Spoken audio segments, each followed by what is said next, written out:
Camilo Moreno, or as most of us know him, Chino Moreno.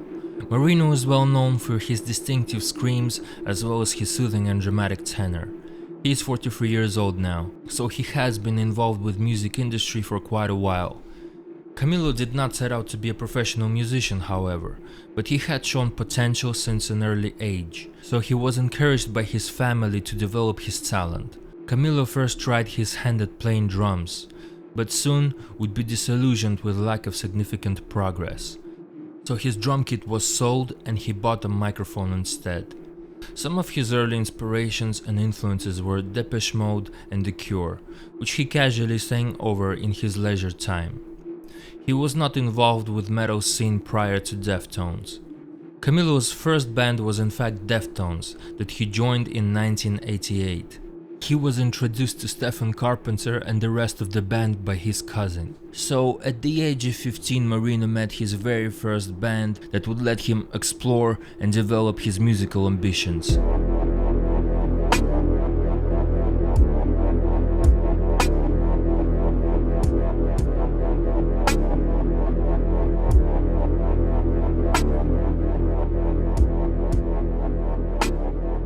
At this point in time, Deftones have been together for 5 years, so they have mustered up a significant amount of material to make their first demo.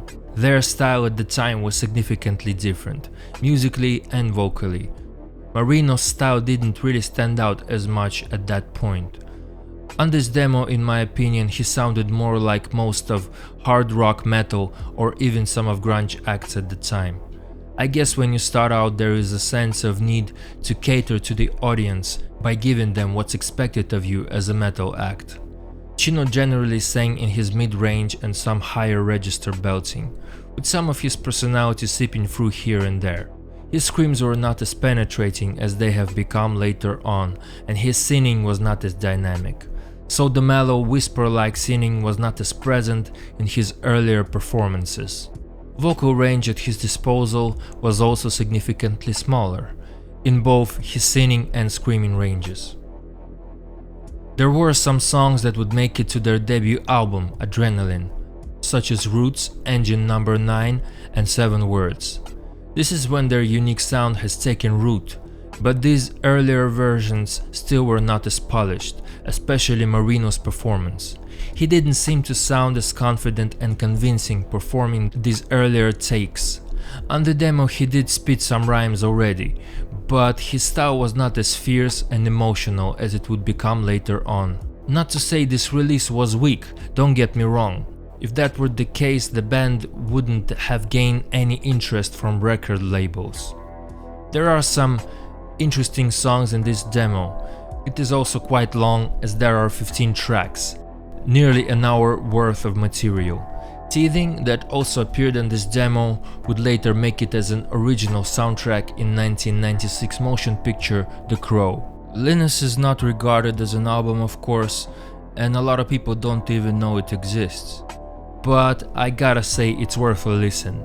Even though the quality is not very good to say the least, I think it's good for singers to hear what Chino sounded like in his early days. This album gives an idea that it's good to be aware that it takes time to achieve your own sound. Creativeness doesn't ooze out of nowhere. Even naturally talented artists work hard to improve their skills and songwriting as a band.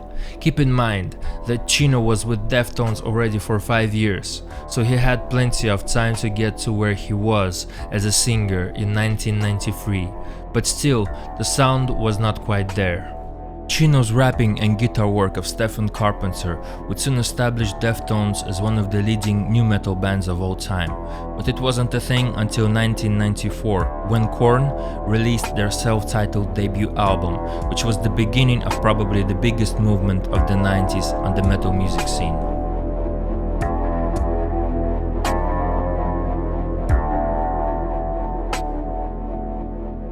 Chino is a very unique case. As I have mentioned before, Deftones was his first band, which is not a small feat if you think about it.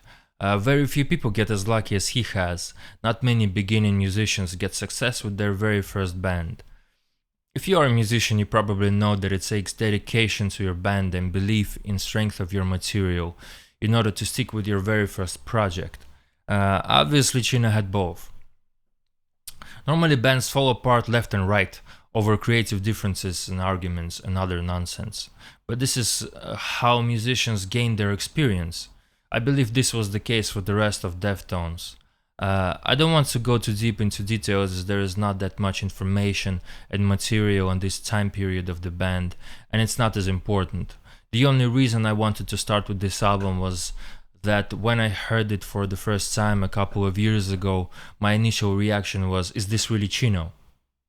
Because he sounded like a regular singer on most of the songs, and I thought it's important to know that he went through a process to become one of the most influential singers in metal music for the last 20 years. I can't really analyze what his technical abilities were back then, as I couldn't find any live performances of him in those days, so I'll leave more technical analysis for next video, if there will ever be one.